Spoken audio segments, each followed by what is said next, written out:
അപ്പോൾ total expense എത്രയെന്ന് വെച്ച് കഴിഞ്ഞാൽ ഏകദേശം ഒരു ഇത് എടുത്തില്ലാന്നുണ്ടെങ്കിൽ 55 പൗണ്ട് ഒരാൾക്ക് 55 പൗണ്ട് ഫൈനായിട്ട് വരും. അതായത് 10 പൗണ്ടേ ടിക്കറ്റ് ചാർജ് ഉള്ളൂ.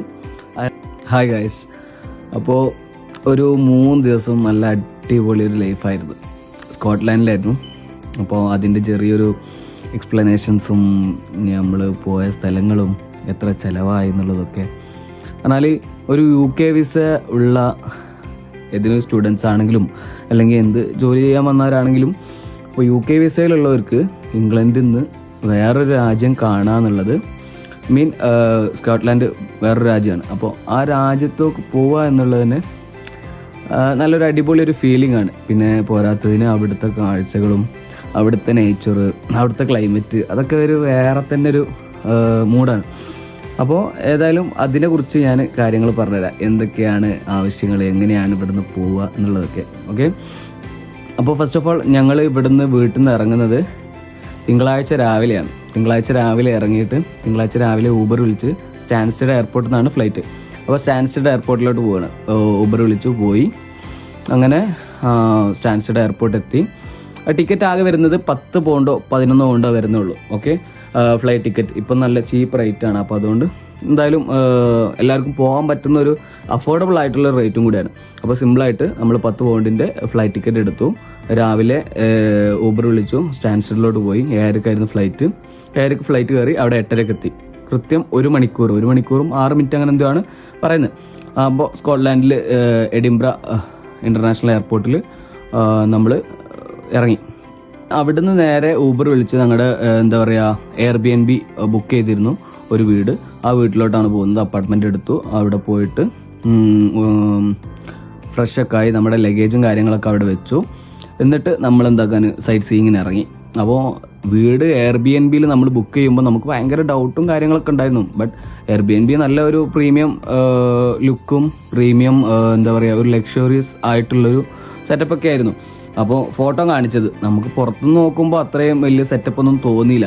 അപ്പോൾ പിന്നെ അവർ വന്ന് കീ ഒക്കെ തന്ന് അകത്തോട്ട് കയറിയപ്പോഴാണ് same as in those photos. അപ്പോൾ Airbnb നമുക്ക് കാണിച്ചു തന്ന അതേ ഫോട്ടോസും കാര്യങ്ങളും, അതേ ആംബിയൻസ്, അതേ ഇൻറ്റീരിയറും കാര്യങ്ങളൊക്കെ ഉള്ള നല്ല അടിപൊളി ലക്ഷറിയസ് ഒരു അപ്പാർട്ട്മെൻറ്റ് തന്നെയായിരുന്നു. ഓക്കെ, അപ്പോൾ അതിൽ 3 ദിവസം താമസിച്ചു. അപ്പോൾ അത് ഒരു വേറിട്ടൊരു എക്സ്പീരിയൻസ് തന്നെ. കാരണം നമ്മൾ ഇത്രയും ഒരു ബിസി ലൈഫിൽ നിന്ന് ഒരു 3 ദിവസം നല്ലൊരു അടിച്ചു പൊളിച്ച് ഒരു നല്ലൊരു ലൈഫായിരുന്നു ആ സമയം. അപ്പോൾ എന്നിട്ട് അങ്ങനെ അവിടെ പോയി. പിന്നെ നമ്മൾ ആദ്യമായിട്ട് ഇറങ്ങുന്നത് അടുത്തുള്ള, അപ്പോൾ എഡിംബ്രയിലൊരു പ്രത്യേകത എന്താണെന്ന് വെച്ച് കഴിഞ്ഞാൽ നമുക്ക് ലണ്ടനിലൊക്കെ ഉള്ള പോലെ തന്നെ ട്യൂബിലോ അല്ലാന്നുണ്ടെങ്കിൽ ബസ്സിലോ കയറണമെന്നുണ്ടെങ്കിൽ ഓരോന്നിനും ടാപ്പ് ചെയ്യണം. എന്നാൽ ബസ്സിലാണെങ്കിൽ 1.75 പോവും, ട്യൂബിലാണെന്നുണ്ടെങ്കിൽ 2.8 അങ്ങനെ സംതിങ് എബോവ് പോവും. ഓക്കെ, അപ്പോൾ എന്തായാലും ഓരോ ടാപ്പിനും അത്രയും പൈസ പോവും. പക്ഷേ ഇവിടെ എങ്ങനെയാണെന്ന് വെച്ച് കഴിഞ്ഞാൽ നമുക്ക് ഒരു ടാപ്പിന് 2 പൗണ്ടാണ്.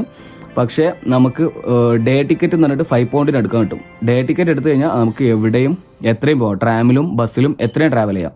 അപ്പോൾ 5 പൗണ്ടിൻ്റെ ടിക്കറ്റാണ് എടുത്തത്. അങ്ങനെ 5 പൗണ്ടിൻ്റെ ടിക്കറ്റ് എടുത്തു. ട്രാമിൽ കയറി. ട്രാം എന്ന് പറഞ്ഞാൽ ഒരു വ്യത്യസ്തമായിട്ടുള്ള എക്സ്പീരിയൻസ് തന്നെയാണ്. കാരണം റോട്ടിലൂടെ ട്രെയിന് പോകുന്നതാണ്.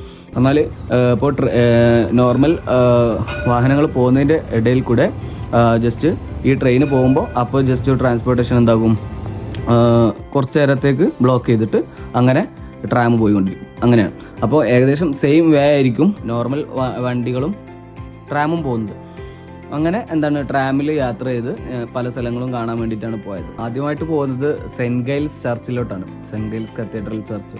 അപ്പോൾ അതെന്ന് പറഞ്ഞാൽ ഒരു അതിമനോഹരമായിട്ടുള്ളൊരു ചർച്ചാണ്. പിന്നെ അതേപോലെ തന്നെ പുരാതനമായിട്ടുള്ള ഒരു ഹിസ്റ്റോറിക്കലാണ്. അവിടുത്തെ ഏകദേശം എല്ലാ ബിൽഡിങ്സും ഹിസ്റ്റോറിക്കലാണ്. നമുക്ക് ഫസ്റ്റ് ടൈം കാണുമ്പോൾ എന്തായാലും ഒന്ന് കണ്ണു തള്ളും. ഇവിടെ ലണ്ടനിൽ നിന്ന് അങ്ങോട്ട് പോകുമ്പോൾ നമുക്കിങ്ങനെ ഒരുപാട് അതിമനോഹരമായിട്ടുള്ള ഹിസ്റ്റോറിക്കലായിട്ടുള്ള കുറേ ബിൽഡിങ്സ് ഇങ്ങനെ കാണാം. അത്യാവശ്യം നല്ല ഭംഗിയാണ്. അതേപോലെ തന്നെ സ്ട്രീറ്റുകളൊക്കെ ഫുൾ കളർഫുള്ളായിട്ടുള്ള സ്ട്രീറ്റുകൾ.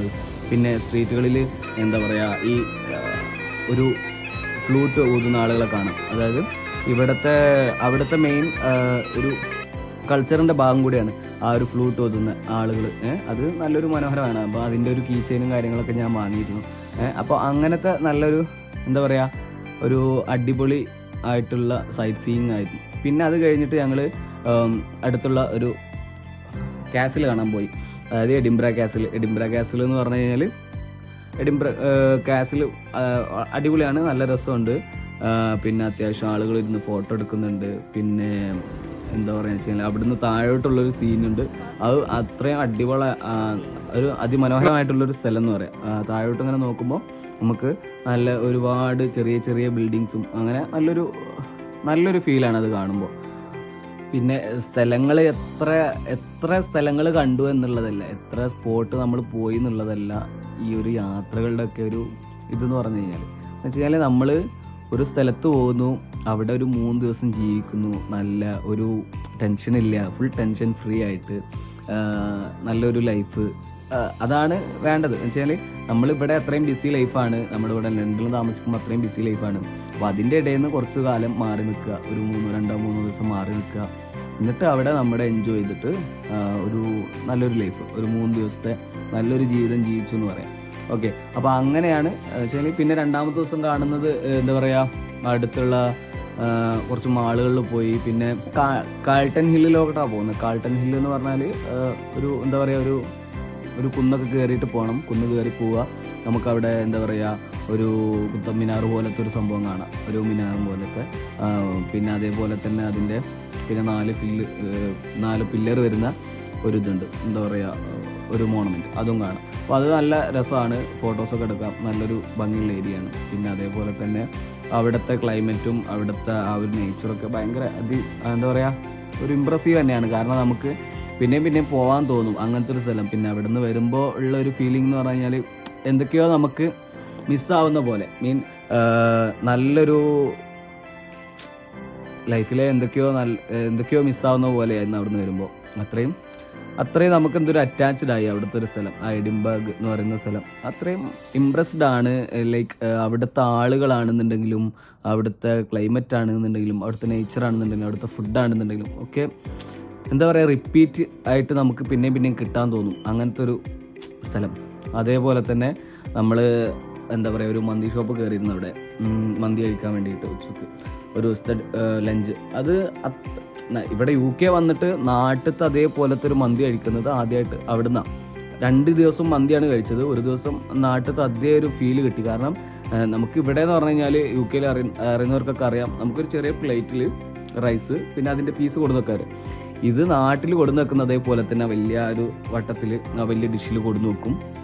പിന്നെ റൈസ്, മയണൈസ്, എല്ലാ കാര്യങ്ങളും ഉണ്ടാവും. പിന്നെ അത്യാവശ്യം നല്ല സർവീസ് ആയിരുന്നു, അതൊക്കെ എടുത്തു പറയാതിരിക്കാൻ പറ്റില്ല. കാരണം ഈ ഒരു എന്താ പറയുക, ഈ ഒരു ട്രിപ്പിൽ ഫുഡ് കഴിച്ചതിൽ ഏറ്റവും സാറ്റിസ്ഫൈഡ് ആയിട്ടുള്ള ഒരു സ്ഥലം കൂടിയാണത്. അപ്പോൾ അതും കൂടി അതുകൊണ്ടാണ് ഈ വീഡിയോയിൽ അത് ഉൾപ്പെടുത്തുന്നത്. അപ്പോൾ അങ്ങനെയായിരുന്നു ഒരു നല്ലൊരു എന്താ പറയുക, അടിപൊളി ട്രിപ്പ്. അപ്പോൾ ടോട്ടൽ എക്സ്പെൻസ് എത്രയാണെന്ന് വെച്ച് കഴിഞ്ഞാൽ ഏകദേശം ഒരു 170 പൗണ്ടിൻ്റെ അടുത്ത് താഴെയൊക്കെ ഒരാൾക്ക് വരുന്നുള്ളൂ, 150 to 170 ഇടയിൽ. എന്നാൽ അത്രയും ലക്ഷറി ആയിട്ട് അപ്പാർട്ട്മെൻറ്റും ലക്ഷറി ആയിട്ട് ഫുഡും കഴിച്ചാലും അത്രേ ആവുള്ളൂ. ഓക്കെ, അപ്പോൾ സിമ്പിളായിട്ട് ചുരുക്കി പോകേണ്ട ആവശ്യമൊന്നുമില്ല. അത്രയും എന്താ പറയുക, നമുക്ക് എൻജോയ് ചെയ്താലും റേറ്റ് ഒന്നും നോക്കാതെ തന്നെ ഫുഡ് കഴിച്ചാൽ പോലും ഇത്രേ ആവുന്നുള്ളൂ എമൗണ്ട്.